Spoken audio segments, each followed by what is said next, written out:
আসসালামু আলাইকুম। আশা করি আপনারা সকলে অনেক ভালো আছেন, আমিও ভালো আছি। আজকে আমি কি নিয়ে কথা বলতে চাচ্ছি আপনারা হয়তো অনেকেই আমার ভিডিওর থাম্বনেল দেখে বুঝে গেছেন। অনেকেই জানতে চেয়েছিল আইএফআরসি ব্যাংকে মাসিক স্কিম 2025-এ 1 লক্ষ টাকা রাখলে 1 বছরের জন্য কত % লাভ দেয়, এবং 1 লক্ষ টাকা 2 বছরের জন্য রাখলে কত টাকা লাভ দেয়, এবং 1 লক্ষ টাকা 3 বছরের জন্য রাখলে কত টাকা লাভ দেয়, এবং কি সুযোগ সুবিধা রয়েছে এই আইএফআরসি ব্যাংকে। আপনি যদি ব্যাংকে এফডিআর কিংবা স্কিম তৈরি করতে চান তাহলে আপনার জন্য আজকের এই ভিডিওটি অনেক গুরুত্বপূর্ণ। আজকের এই ভিডিওটি শুরু করার আগে আপনার কাছে আমার ছোট্ট একটি অনুরোধ, আপনি যদি আমার চ্যানেলে নতুন হয়ে থাকুন চ্যানেলটি সাবস্ক্রাইব করে রাখুন নতুন নতুন আপডেটগুলো পাওয়ার জন্য। তো বন্ধুরা চলুন কথা না বাড়িয়ে আজকের এই ভিডিওটি শুরু করি। 1 লক্ষ টাকা আমরা 1 বছরের জন্য রাখলে কত টাকা পাবো, এবং 2 বছরে কত টাকা পাবো, 3 বছরে কত টাকা পাবো। দেখুন বন্ধুরা, আপনাদের দেখানোর জন্য এবং সহজ করে বোঝানোর জন্য আমি একটি চার্ট তৈরি করেছি। এই চার্টের মাধ্যমে আশা করি আপনাদেরকে খুব সহজে বুঝিয়ে বলতে পারবো এবং বুঝাতে পারবো। তো বন্ধুরা দেখুন, এখানে কিন্তু আমি দিয়ে রেখেছি আপনি যদি 1 লক্ষ টাকা রাখেন তাহলে আপনাকে 1 বছরে 11% মুনাফা দিবে, এবং 1 লক্ষ টাকা আপনি যদি 2 বছরের জন্য রাখেন তাহলে আপনাকে মুনাফা দিবে 11.25%, এবং 1 লক্ষ টাকা আপনি যদি 3 বছরের জন্য রাখেন তাহলে আপনাকে প্রফিট দিবে 11.25%। তো বন্ধুরা চলুন হিসাব করি। 1 লক্ষ টাকা যদি আপনি 1 বছরের জন্য রাখেন তাহলে আপনি 11%-এ কত টাকা প্রফিট পাবেন।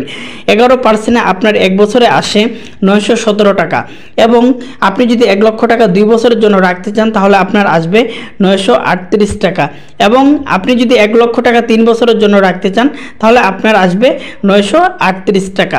এখানে আপনাকে কর উৎস বাদ দিতে হবে। আপনি যখন অ্যাকাউন্ট করবেন, আপনার যদি পূর্বের কোনো টিন সার্টিফিকেট থাকে, আপনি যদি সেই টিন সার্টিফিকেট রিটার্ন যদি জমা দিতে পারেন তাহলে আপনার 10% কর কাটা হবে, আর যদি আপনি না দেন তাহলে 15% উৎস কর দিতে হবে। আমি 15% দিয়ে হিসাব করে রেখেছি। এখানে আপনাকে 15% করে উৎস কর বাদ দিতে হবে। দেখুন, এখানে আপনার 1 বছরে প্রফিট আসছিল 917 টাকা, এখান থেকে আপনার উৎস কর আসে 15%-এ 138 টাকা। আপনি যদি 917 টাকা থেকে 138 টাকা মাইনাস করেন তাহলে আপনার প্রতি মাসে লাভ হবে 780 টাকা। 15% কর উৎস যদি আপনি 2 বছরের জন্য বাদ দিতে চান তাহলে আপনাকে 141 টাকা বাদ দিতে হবে, এবং 938 টাকা থেকে 141 টাকা মাইনাস করতে হবে কর উৎস। আপনি প্রতি মাসে লাভ পাবেন 797 টাকা, এবং 15% কর উৎস যদি আপনি বাদ দেন 3 বছরের জন্য তাহলে আপনার 141 টাকা আপনাকে বাদ দিতে হবে, এবং 938 টাকা থেকে আপনি যদি 141 টাকা বাদ দেন তাহলে আপনার প্রতি মাসে লাভ থাকবে 797 টাকা। আশা করি আপনারা সকলেই বুঝতে পারছেন। মুনাফা পরিবর্তন হয়, তাই নতুন আপডেট সময়ে জেনে নেবেন, এবং আপনি যখন অ্যাকাউন্ট করবেন ব্যাংকে তখন অবশ্যই ভালো করে খোঁজ করে অ্যাকাউন্ট করবেন। এই আইএফআরসি ব্যাংকে যিনি এফডিআর করবেন কিংবা স্কিম করবেন ওনার এনআইডি কার্ডের একটা কপি লাগবে, এবং পাসপোর্ট সাইজের 2 কপি ছবি লাগবে, এবং বাসার বিদ্যুৎ বিল কিংবা পানির বিলের যে কোনো একটা ফটোকপি লাগবে। যাকে নমিনি দেওয়া হবে নমিনির আইডি কার্ডের একটা কপি এবং নমিনির 1 কপি ছবি হলেই হবে।